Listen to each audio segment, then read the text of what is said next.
em negrito. E alguns vai ter sem ser em negrito. E essa parte aqui é parte do Salmo. Toda vez eu vou dizer isso. Que essas introduções é parte do Salmo também. A em negrito não, é opcional, você pode ler ou não. Mas a parte que tem Salmo de Davi, quando se fingiu amalucado na presença de Abimeleque e por este expulso. Esse é o pano de fundo histórico deste salmo. Mas antes de chegar lá, deixe-me dizer que salmos são expressões das pessoas a Deus, seja cantando, ou seja apenas orando, expressando essas realidades. É que nos salmos Deus escuta as pessoas. É bom isso, né? Os salmos são orações, são canções, são músicas. E esse salmo foi escrito por um músico perito. Tocava tão bem que expelia demônios, a música dele. Já pensou, Wellington? Quando Saul estava agitadão, que Saul era todo descontrolado, né? E a hora que o espírito mal pegava ele cravava a lança em quem estivesse perto, né? Isso foi Davi, foi Jonatas também, com Jonas também. Não confiasse nele não, mas Davi chegava e tocava, e ele era aliviado do espírito imundo através da música dedilhada por Davi. E teve uma hora que mesmo tocando, a lança veio em direção a ele, mas Davi era esperto, né? Não o atingiu. Deus lhe dava habilidade. Ele próprio disse que Deus me dá destreza para as batalhas. E o salmista passou uma profunda experiência para poder esse salmo brotar, para compor. Alguém disse até que ele compôs esse salmo na caverna de Adulão. Acho que não, mas pode ser que ele mentalizou muita coisa lá, mas só escreveu depois. E essa experiência de profunda provação, tribulação, perseguição e vale da sombra da morte, brotou em Davi uma expressão de gratidão tal qual que aqui é expressa nessa música. É expresso no que ele fez para Deus posteriormente, o que ele disse para Deus e como ele iria agir. Está cheio disso. O escritor Warren Wiersbe divide em 4 partes. Eu vou dizer as partes, não vou seguir, não, mas totalmente não, mas vou dizer as partes. Dos versos 1 a 3, bendizei o Senhor. Dos versos 4 a 8, buscai o Senhor. Dos versos 9 a 16, temei o Senhor. Dos versos 17 a 22, confiai no Senhor. Eu gosto das divisões que W. Wiersbe faz e expressa muita realidade. Agora, você lendo o próprio Salmo, você vai descobrir muitas coisas que talvez outras pessoas não descobriram, porque a Bíblia é assim. É como aqui é poesia, então você escuta uma poesia, você vê alguém ler uma poesia, outra pessoa fará a mesma coisa, você vai pegar coisas que não pegou daquela vez, outro vai fazer alguma apresentação bem com linguagem corporal, e você vai pegar muito mais ainda. Imagine um poema acróstico composto por um músico perito inspirado, iluminado, guiado pelo Espírito Santo. Foi o Espírito de Deus que colocou isso no coração de Davi. Imagine que maravilha, que beleza, ele expressando gratidão em ação. Pois bem, neste salmo vai destacar alguns nomes. Um é o de Davi. Você vai ver o Senhor grafado aí sempre em letras maiúsculas, todo em maiúsculo o nome Senhor. Isso é um reconhecimento e tanto. Você não vai aparecer aí, mas aparece o nome, mas aparece a ação de Doeg. Doeg. Em 2017 eu preguei o ano todo em Salmos, e a gente passou lá, e eu lembro que eu falei sobre Doeg, eu preguei esse salmo. E por que é importante lembrar Doeg? Doeg era um homem, é um servo de Saul, é dos principais pastores dele, até uma certa competência. Ele estava detido na casa do sacerdote, e lá em Nob, que era o lugar, a cidade dos sacerdotes. Ele estava lá e lá ele presenciou algumas cenas. E por que é importante esse nome Doeg? Você vai ver na leitura do Salmo lá na frente, e a aplicação que o Novo Testamento faz desse personagem, da lição negativa que ele deixou, porque ele era um fofoqueiro. Doeg era um fofoqueiro. E a língua destrói. Por causa da fofoca e da língua de Doeg, morreram 85 sacerdotes. E uma cidade foi exterminada. Até os animais. Imagine a aplicação que o Novo Testamento tem razão de fazer com muita propriedade desse salmo. Você percebe que nessas divisões é um convite para bendizer ao Senhor, inicialmente. Bendizei ao Senhor. Ok. Verso de número 1. Mas antes, deixa eu reler a introdução. Salmo de Davi, quando se fingiu amalucado na presença de Abimeleque e por este expulso. Essa história você vai encontrar em 1 Samuel, capítulo 21. Eu li a história toda, repetidamente. É uma história muito interessante. Esse salmo aqui apresenta uma expressão que é comum em nosso tempo. Fulano se faz de doido para passar melhor. Já viu isso? Se faz de doido para passar melhor. Alguns são já com problema mesmo, mas outros se fazem. Ainda se faz. E ele fingiu literalmente que era doido.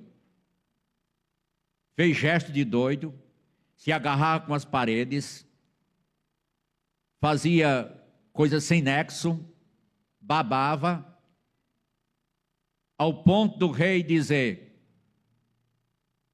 falta-me acaso doidos para que vocês me tragam mais vezes para fazer doidice diante de mim?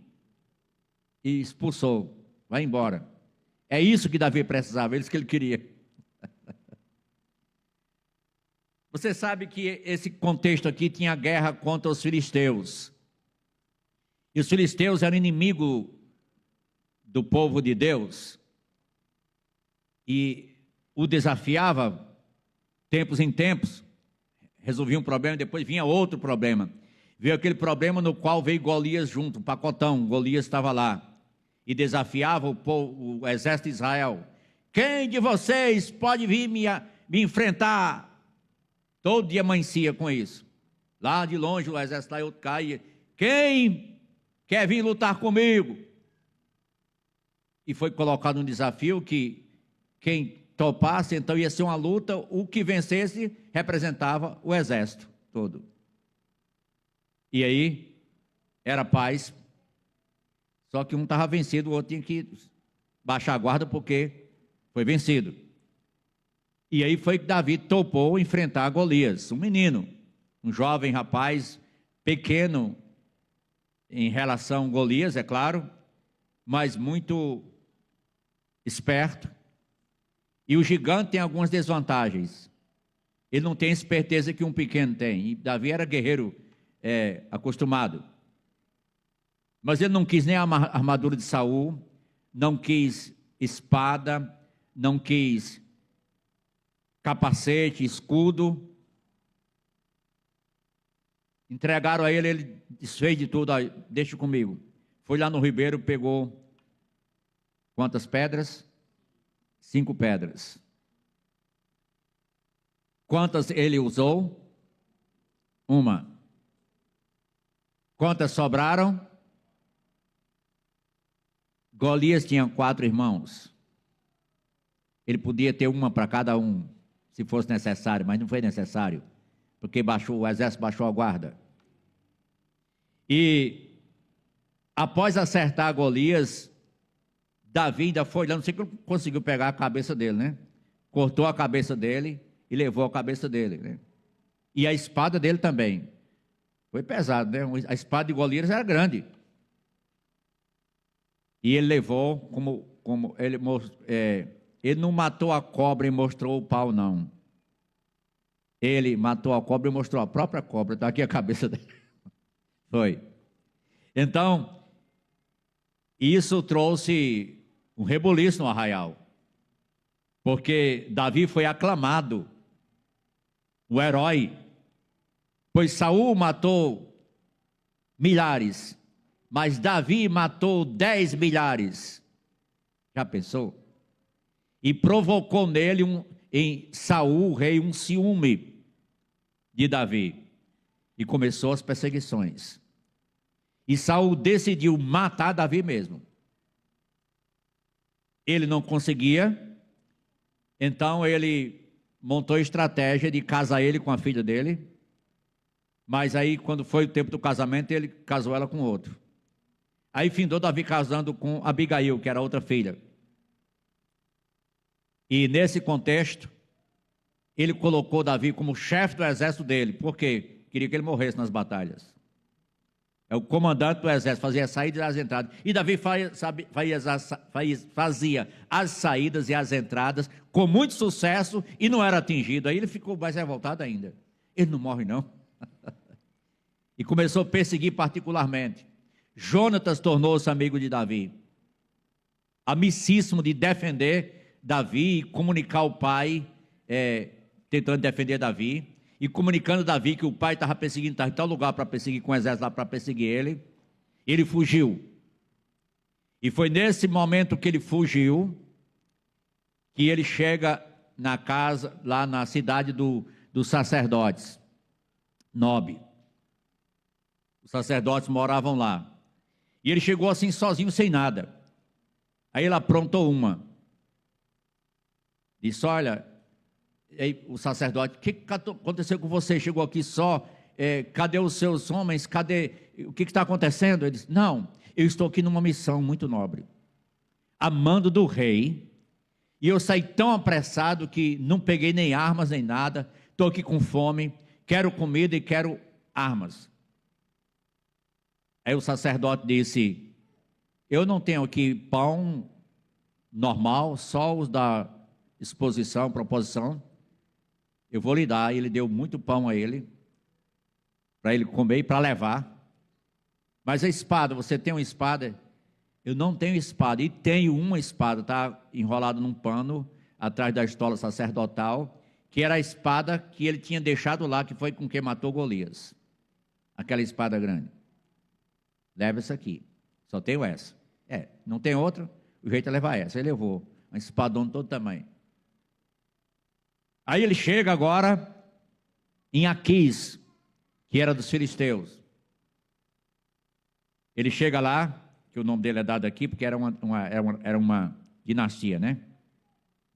E quando ele chega lá, ele disse: agora, eu estou na terra dos inimigos, eu matei Golias, estou aqui perante o rei agora, o que vai ser de mim? Ele sabe que eu matei Golias e eu vou tentar fazer alguma coisa para escapar. Foi se ater com o inimigo, mas aí ele bolou fazer com que estivesse doido. E nisso foi que ele escapou, manda esse daqui que eu não quero mais doido aqui, não tem mais aqui. Aí ele foi embora.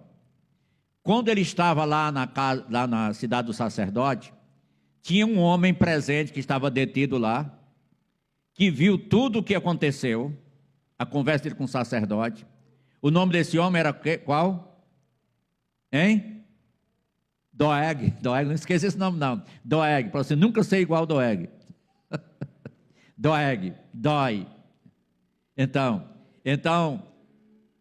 ele pensou, esse camarada não vai ser bom, ele estava aqui presente, ele vai bater nos ouvidos do rei de Saul. Não deu outra.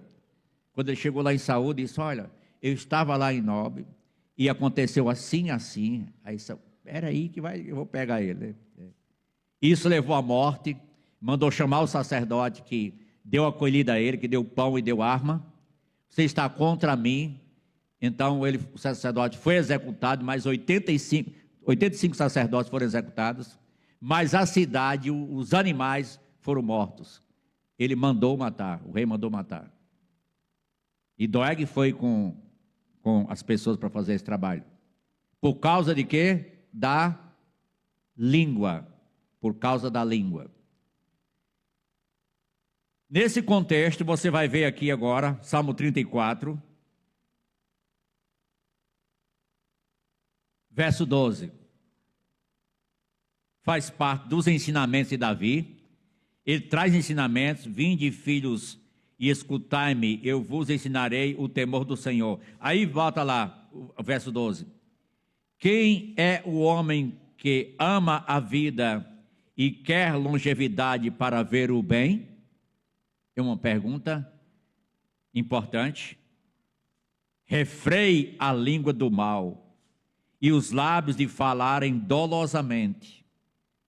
Aparta-te do mal e pratica o que é bom. Procura a paz e empenha-te por alcançá-la. Os olhos do Senhor repousam sobre os justos e os seus ouvidos estão abertos ao seu clamor. O rosto do Senhor está contra o que pratica o mal, para lhe extirpar da terra a memória. Ainda faz parte, porque lá o 1 Pedro cita assim: clama o justo, o Senhor os escuta e os livra de todas as suas tribulações. Então, lá em Pedro, repete essa parte, capítulo 3, versos 10 a 12 de 1 Pedro. E diz que o Senhor está atento para ouvir as orações, e quem quer amar a vida e ver dias felizes, refreia a língua do mal, porque ele estava citando aqui o que aconteceu com esse personagem que não fez nada bom e que estragou muita coisa. Davi não queria matar Saul, porque Saul era o rei. Davi seria o rei também, mas ele estava esperando o tempo certo. E ele disse: esse homem é ungido do Senhor, eu não vou tocar nele. Ele respeitava Saul, ele temia a Deus, E naquele momento, quando foi feita uma emboscada contra ele, ele se escondeu na caverna de Adulão. Lá vai Saul com os homens à procura dele, e chegou no momento que ele precisou ir ao banheiro. Aí correu para a caverna. Usa o termo, a frase lá, para se aliviar. Então, aí quando ele estava lá, Davi estava por trás e ele não via. E Davi disse: eu vou mostrar a ele quem eu sou. Estava com uma arma, né? Pegou, cortou um pedaço do turbante dele, né? Das vestes dele. Aí quando ele saiu, já ia distante, Davi se apresentou e chamou: ei, olha para cá. Está vendo como não quero o teu mal? Se eu quisesse te matar, você esteve nas minhas mãos. Está aqui a tua veste que eu cortei um pedaço, para provar que eu não estou a fim de ser mal contra você. Aquilo quebrantou Saul. Ele veio, chorou, abraçou Davi e pediu perdão e teve um certo recomeço até um certo ponto. Depois não vai problema de novo. E porque ele era assim, ele mudava de repente. Mas foi nesse contexto que esse salmo foi escrito, meus irmãos. Agora, volte lá. Ok, estou vendo bem ali. Bendirei o Senhor. Aqui é uma confissão, uma declaração do que ele estava fazendo, iria fazer. Em todo o tempo, o seu louvor estará sempre nos meus lábios. Você sabe que Salmo, a poesia hebraica, ela tem paralelismo. E quando ele disse, bendirei ao Senhor em todo o tempo, então ele tem que dizer uma frase que vai dar certo com essa, dizendo a mesma coisa de forma diferente. O seu louvor estará sempre nos meus lábios. É a mesma coisa com palavras diferentes. Gloriar-se-á no Senhor a minha alma. Os humildes o ouvirão e se alegrarão. Então, ele disse esses dois versos, agora ele faz um convite. Você vai ver isso em verso 3, em verso 8 e em verso 11. Aí diz, engrandecei o Senhor comigo, e todos a uma lhe exaltemos o nome. Foi o verso que lemos aqui repetidamente ao iniciar. Então, já eu vou fazer isso, eu bendirei o Senhor, eu exaltarei ao Senhor. Então, venha comigo, é um convite, venha comigo, engrandeça o Senhor comigo, todos a uma lhe exaltemos o nome. Yasmin convidou a sua mãe para vir exaltar o nome do Senhor com ela, amém? Domingo poderá ter outros que também convidam alguém e traz alguém, não é necessário ser não crente, pode ser alguém que não está vindo à igreja, você tenta ajudar para trazer. Então, mas não vai dizer assim, ei, sou desviado, bora comigo. Não, você ajuda, irmãos. Eu posso passar na sua casa e apanhar para você ir comigo para a igreja hoje? Faça isso, vai dar certo. Engrandeceu o Senhor comigo, então como ele convidou. Agora o verso 4, busquei o Senhor e ele me acolheu, livrou-me de todos os meus temores. Qual era o temor de Davi? Era a perseguição de Saul, eram os inimigos filisteus, era a circunstância que o cercava. Ele teve que fugir, ficar escondido para escapar. Mas Deus o livrou dos seus temores. Contemplai-o e sereis iluminados. Isso aponta, alguns versos que vão apontar para Jesus, gente, né? Ele disse que quando fosse levantado da terra, atrairia todos a ele mesmo. Eu sou a luz do mundo, quem me segue não andará em trevas. No Monte da Transfiguração, viram ele como uma glória, uma luz. E contemplai-o, serei iluminados. O vosso rosto jamais sofrerá vexame, porque aqui está tratando de uma reconstrução emocional interna que expressa no exterior. Quando você está com vergonha, uma vergonha extrema, o rosto fica vermelho, não fica? Para quem tem vergonha, fica vermelho o rosto, não fica?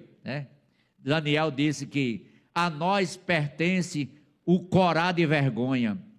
A tu pertence a justiça, a nós o corá de vergonha, ficar corado de vergonha, né? Então, alguém disse, não tem porque o povo tinha vergonha. Ainda tem gente com vergonha hoje ainda, tem, graças a Deus. Os que temem a Deus têm vergonha de coisas erradas, então a gente pode lembrar isso. Vosso rosto jamais sofrerá vexame, nesse sentido. Quando alguém está passando grandes problemas, você percebe na expressão facial, né? Percebe logo. Clamou este aflito, o Senhor o ouviu, livrou de todas as suas tribulações. A declaração messiânica aqui está no verso 7. O anjo do Senhor acampa-se ao redor dos que o temem e os livra. Na Bíblia encontramos que tem anjos determinadas situações, aqui não é o anjo da guarda, como alguns advogam, mas que Deus usa o ministério dos anjos para aquilo que Ele quer. No caso de Israel, teve muitas vitórias nas suas batalhas, quando Deus queria dar vitória, porque Ele mandava o seu anjo. E o anjo do Senhor no Antigo Testamento não vai aparecer no Novo Testamento, o anjo do Senhor, porque era Jesus. Aparece anjos no Novo Testamento, mas o anjo do Senhor, não.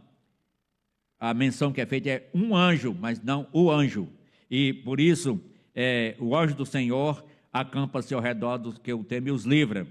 A gente pode lembrar que Deus tem guardado você em muitas situações que você nem sabe que aconteceu. Por isso, seja grato, seja grato. Como Gene Castro diz, seja grato pelo agora, né, Gene Castro? Seja grato pelo agora. Ó, provai e vede que o Senhor é bom. Bem-aventurado o homem que nele se refugia. Então, veja só, no verso número 3, ele havia declarado o que iria fazer e disse, engrandeça comigo ao Senhor. No verso número 5, ele disse, buscou o Senhor, mas no verso 5, contemplai-o e serei iluminados. Então faça também, se aproxime dele, curtindo a Deus, contemplando a Deus. No verso de número 8, ele havia dito que Deus havia o livrado das tribulações e que o anjo do Senhor estava a o guardar. E agora ele diz, aplicando também, ó, provai e vede que o Senhor é bom. Provar, então, como ele foi para comigo, o que ele fez comigo, experimente também. Eu creio que nós aqui temos motivos para dizer hoje, para a Santa Cruz, se Deus tem sido gracioso para contigo, bondoso para contigo, é resgatador, é redentor, é salvador, é interventor, intercessor. Então, você pode dizer para a Santa Cruz, ó, provai e vede que o Senhor realmente faz isso. Experimente. Então, provai e vede.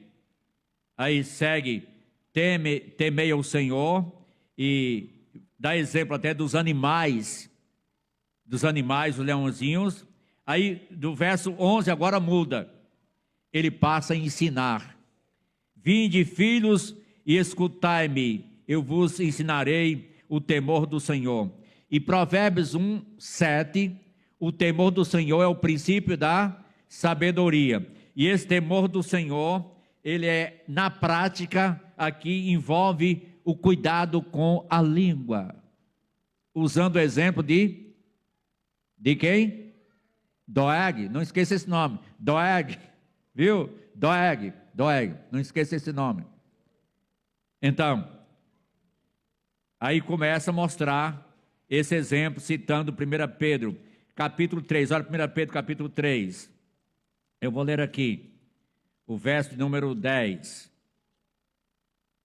Pois quem quer amar a vida e ver dias felizes, refreie a língua do mal e evite que os seus lábios falem dolosamente, ou dolo, né? Aparte-se do mal e pratique o que é bom. Busque a paz e empenhe-se por alcançá-la. A paz existe, é real, mas é necessário que o ser humano faça a sua parte. Busque a paz, é uma declaração, um mandamento, mas empenhe-se, não é de qualquer... se tiver, não, é você se empenhar naquilo com dedicação. Empenhe-se em alcançá-la, encontrá-la. Busque a paz e empenhe-se por alcançá-la. Porque os olhos do Senhor repousam sobre os justos. Amém. E os seus ouvidos estão abertos às suas súplicas. A oração da igreja, do justo, do crente. Mas o rosto do Senhor está contra aqueles que praticam males. Saul estava praticando males, Doeg também. Eles pagaram o preço. Saul perdeu até o reino. Ficou tão confuso que findou procurando uma pitonisa, uma necromante, para ir buscar aquilo que Deus proíbe em Isaías 20, verso 8, não procure os necromantes, os adivinhos, os que são pipiladores, né? Em outras palavras. Então, o Novo Testamento está aqui respaldando o Salmo 34, dando, a certa forma, autenticidade ao Salmo 34. E aquele poema, vamos lembrar de novo, hoje de manhã foi lembrado, né? Velho Testamento, Novo Testamento, né, irmão Gerson? Pois é, isso mesmo, é isso aí, pois bem. Então, há uma interação entre ambos, há uma dependência e interdependência entre eles. Um esclarece o outro, um cumpre o outro, e um é entendido através do outro. Pois bem, já ele estava ensinando aqui o ensino de Davi, como o mestre. Agora, verso de número 17. Clamam os justos e o Senhor os escuta e os livra de todas as suas tribulações. Irmãos, eu sei que quando essa palavra tribulações aqui, todo mundo já tem uma ideia, porque tribulações vêm de formas diversificadas, diferenciadas. Uns passam uma tribulação, uma provação de uma forma, outro passa de outro. Um é com uma doença, outro é com um problema na família, outro é com a consequência de algo que aconteceu antes, que agora você está passando aquilo. Mas é feliz o homem que confia no Senhor, mesmo em meio às tribulações. Você pode repousar em Deus e dizer, como Davi diz no Salmo 23, o mesmo Davi do 34, diz do 23, ainda que eu ande pelo vale de onde? Da sombra da morte, não temerei mal nenhum, porque tu estás comigo, é a diferença, tu estás comigo. E no verso 18 cita de certa forma, que está também em Filipenses 4, né? Perto está o Senhor dos que têm o coração quebrantado e salva os de espírito oprimido. Muitas são as aflições dos justos, mas o Senhor de todas as livra. Repetiu aquilo que já disse antes. Preserva-lhes, agora a declaração messiânica, preserva-lhe todos os ossos, nenhum deles sequer será quebrado. Isso foi cumprido parcialmente em Davi, mas o cumprimento mesmo teve quem? Em Jesus Cristo. Quando foram antecipar a morte para ir para o sepultamento, para não chegar o sábado com eles lá, quebraram as pernas dos ladrões que foram crucificados com Cristo. Quando chegaram em Cristo, não precisou, porque ele já estava morto. E cumpriu-se, nenhum dos seus ossos lhe serão quebrados. O infortúnio matará o ímpio, e os que odeiam o justo serão condenados. O Senhor resgata, agora presta atenção, prezados ouvintes, não crentes aqui, o Senhor resgata a alma dos seus servos, e dos que nele confiam, nenhum será condenado. Paulo faz coro em Romanos 8:1, dizendo de que forma? Nenhuma condenação há para os que estão em Cristo Jesus. Aí prossegue, do capítulo 8, versículo 1, aí prossegue descrevendo essa realidade. E chega lá na frente, ele diz, quem tentará acusação contra os eleitos de Deus? É Deus que os justifica. Quem os condenará? É Cristo quem morreu, ou antes quem ressuscitou, qual está à direita de Deus e intercede por nós. E aí disse, quem nos separará do amor de Cristo? Aí cita lá uma lista de coisas, não é? Será tribulação, angústia, perseguição, não foi o que Davi passou? Perigo, fome, nudez, espada, altura, profundidade, qualquer outra criatura não pode separar o crente do amor de Deus. Interessante que a primeira parte fala do que Deus faz para conosco, a segunda parte da nossa atitude com Ele, que nada vai nos separar desse amor e dessa prática de expressão de gratidão na prática. Isso é gratidão na prática. Porque se não há gratidão verdadeira, qualquer problema que surge, a pessoa abandona até o evangelho. Não dá mais certo para mim não, porque aconteceu isso. Vai dar certo para quem? Você não é pecador não? É para pecador. Se não é, então tudo bem, você não vai crer em Cristo também, não quer ir morar com Ele. Mas aqui está mostrando claramente que é maravilhoso estar com o Senhor, seja nas tribulações, nos problemas, dificuldades, perseguições, mas estar com Ele é melhor e faz diferença. E dos que nele confiam, nenhum será,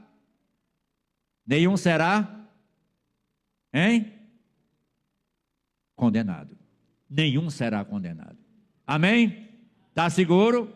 Está não, se não está, venha a Cristo, confia nele, transfira confiança para Ele. Ele te receberá, te acolherá e você vai aprender as deliciosas, maravilhosas lições que o Salmo deixa para nossas vidas. Amém?